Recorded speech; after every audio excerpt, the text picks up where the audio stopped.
So now in yesterday we discussed totally theoretically, right? Now we'll see the today practically how to implementing the loose coupling concept. Practically we will see today's session. Now first we need to open the Eclipse IDE. First we need to open the Eclipse IDE. Open the Eclipse IDE. Generally the industry peoples was used by the Eclipse IDE because this is open source.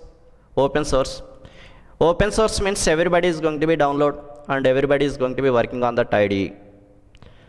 Okay, so that is the reason generally the industry peoples they are going to used by the Eclipse IDE only. Using this Eclipse IDE we can implementing the applications. So now here opening the Eclipse IDE and create the Java project.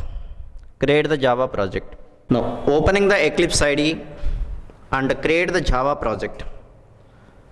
So click on file menu, new Java project. Under that we can give the project name loose coupling. Loose coupling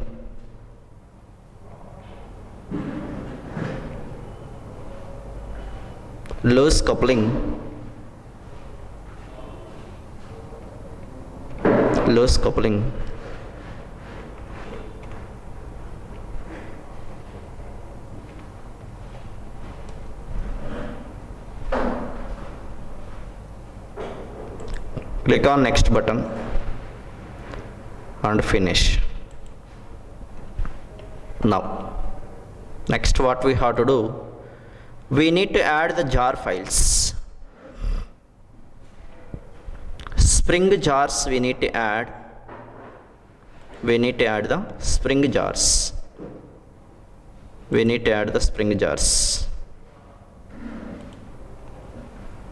Right click on project, build path, configure build path. Under that add external jars. What are the jar files we need to add here? Spring.jar, commons logging. These two jar files we need to add and click on OK. This is the way to set the build path. After that extract the project, right click on src, new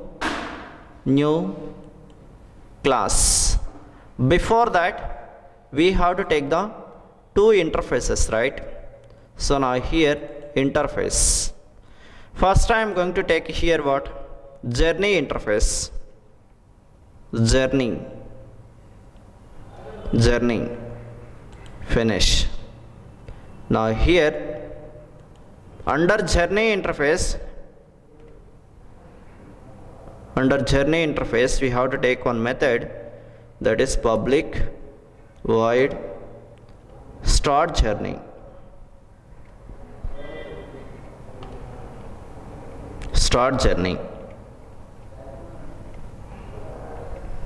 The next we have to take another interface. This is what? One POSI. In the same way we have to take another POSI, new. So now here what we have to take? A vehicle.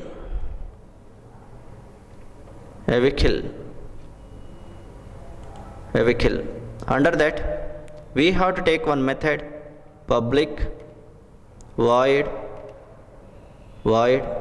move. Like this two POSIs I am defined here. Then next after that we can provide the implementations of these two POSIs. How to provide? We have to take like this car. So now here implements a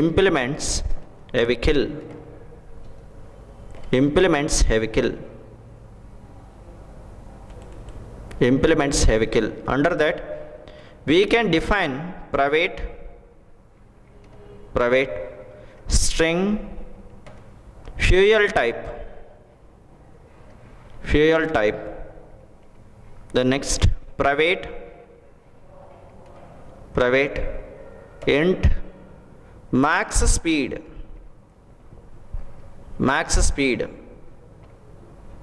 Then next, after that we need to generate the here setter methods.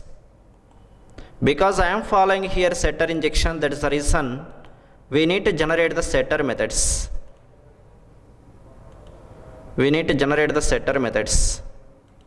Okay. After that, a vehicle interface having one method, public void move. The next, here we need to print SYSO control space fuel type,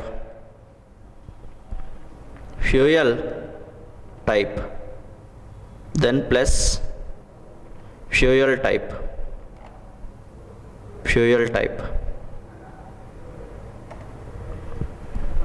The next, SYSO control space max speed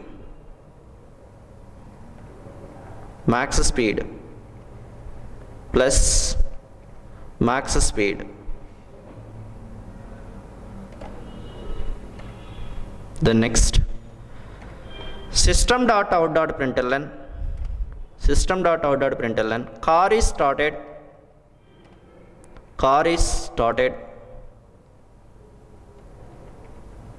Happy journey.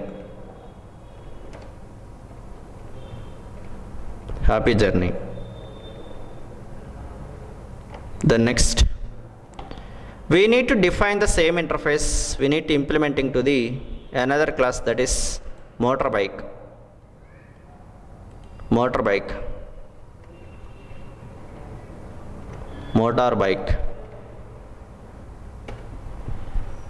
So now implements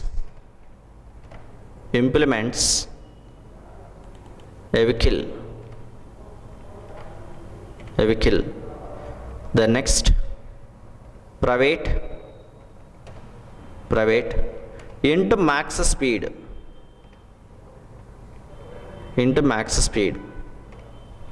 Now generate the setter method, source setter. The next, public void move.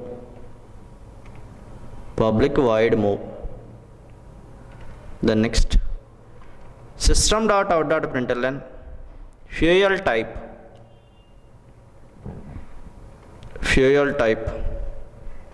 petrol. Here itself I am passing. The next, system.out.println max speed plus max speed. The next, system.out.println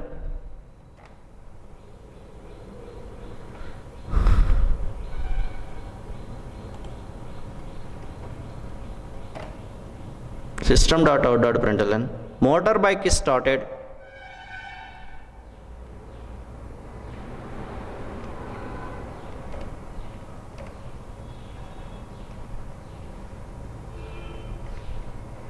Happy journey.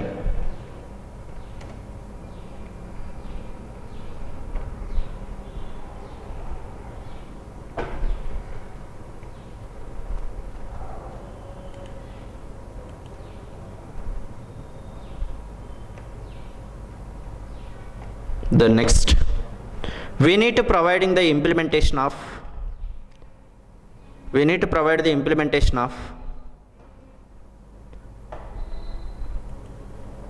journey interface also. New class traveler.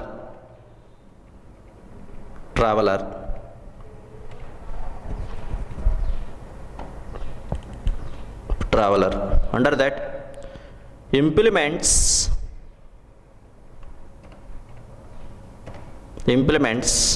journey. journey. Then next, here I am going to define private vehicle V. This is what? Dependency in the form of objective. Now generate the setter method for this property.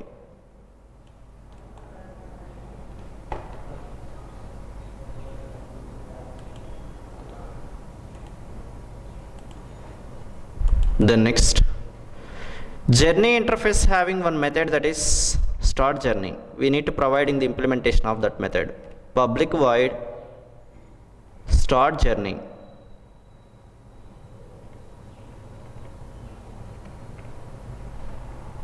StarJourney.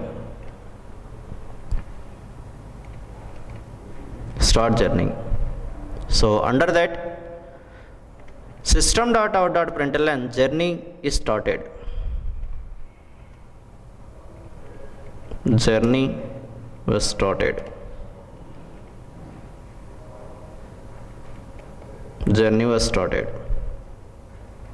Then next, v dot move method. That's enough. All our components, business components are implemented here. After implementing the business components, we need to hand overing to all these business components to container. How to hand overing? We need to develop the configuration files.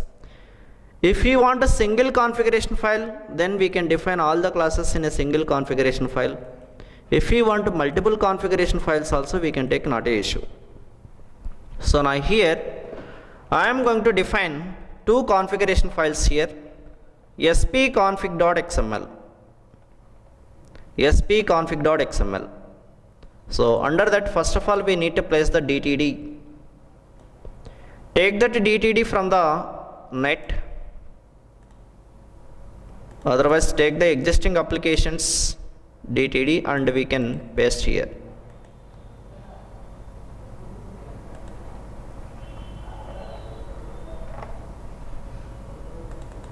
The next, bean ID is equal to ID1, class equal to car. The next, property name is equal to what? Fuel type. Then value is equal to diesel. The next, second property. How many properties are there? That many times we can take this property XML element. Property name is equal to max speed.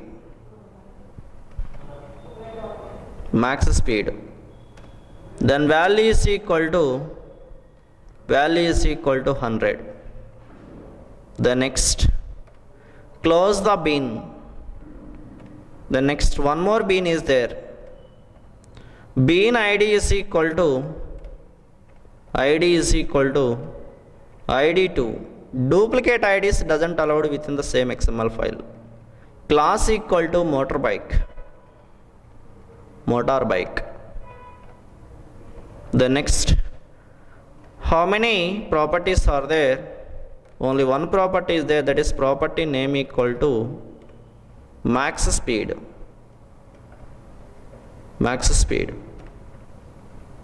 Value is equal to 100. The next, close the bean. The next, close the beans. That's all. The next, we need to define another configuration file here. How to define?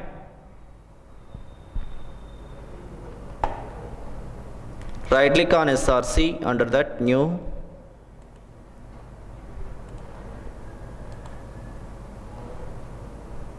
others XML, spconfig1.xml. sp config1.xml. Now here copy and paste. The next bean id is equal to id3, class equal to traveler. The next property name equal to what? Okay, property name equal to what? V. Then next after that ref local is equal to. Okay, so now here whenever we are taking the local, it is working or not working? No, it is not working, because okay, in this class we have to place either car class object or motorbike object. In this class means traveler class. So now that car class object and motorbike object is available to the another XML file. That is the reason this local attribute is not working. Here we have to place what? Parent. Whenever we are placing the parent, then always it is looking to the other XML files. Who is going to be looking? Container.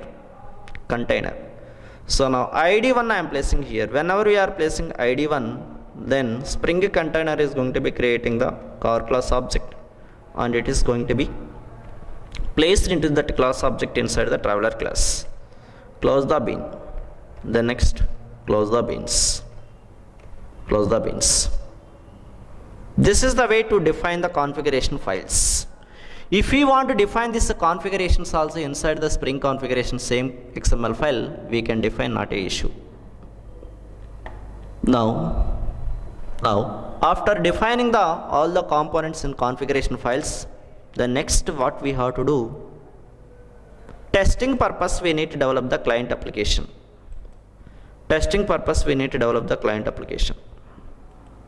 So now client. So first of all we need to import the here packages. Import org.springframework.core.io.star-package.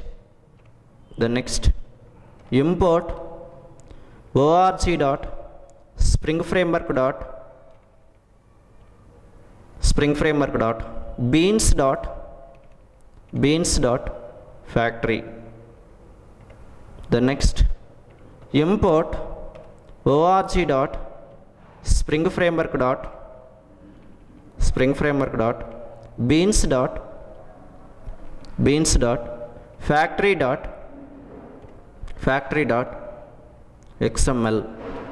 The next main method.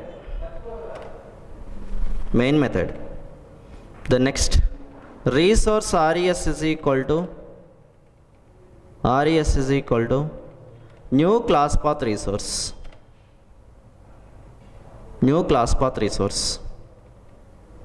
Why we are using this resource res is equal to new class path resource? We have to load the Spring configuration file. After loading, and we can hand over into the container. Class path resource. Now here we can place what? spconfig.xml. Then next we need to hand over into this configuration file to container. What is that container? Bean factory is equal to factory is equal to XML bean factory. New XML bean factory. This is the one of the container. XML bean factory. This is the basic container. XML bean factory. Now res.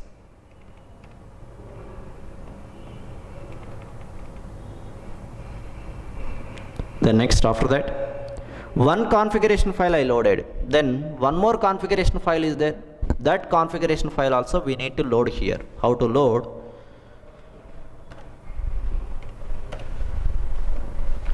resource res1 is equal to new class path resource, class path resource,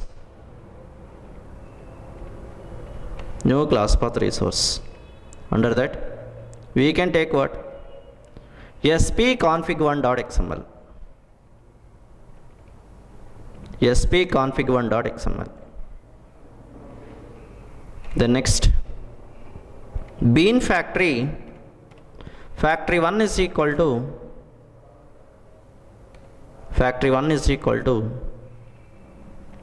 new xml bean factory,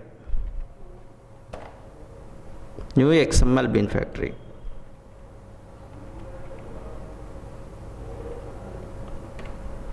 Now here we can pass res1 comma. So now here whenever you are passing the null, now the parent container having some IDs, those IDs doesn't comes to the child container. This is what parent container. This is the parent container, this is the child container. Okay, this is the child container. Now here if we want to getting the parent container IDs also, now what we have to pass here? Factory. We need to pass what? Factory. That's enough. That's enough. After that what we have to do? So now object o is equal to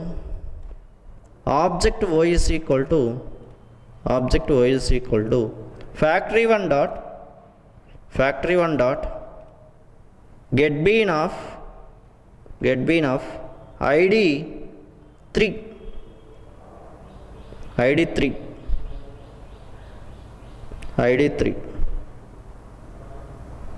bean of id 3.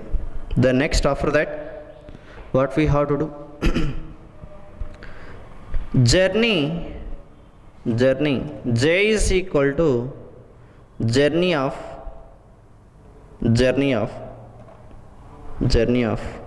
o.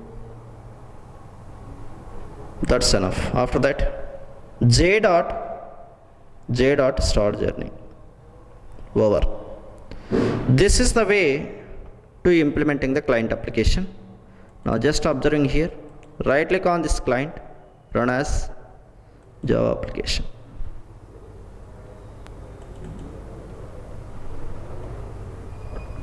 We are getting what?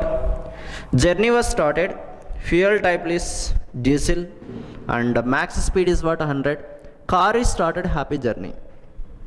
I don't want a car class object. I want a motorbike object. If you want a motorbike object, then what we have to do? Instead of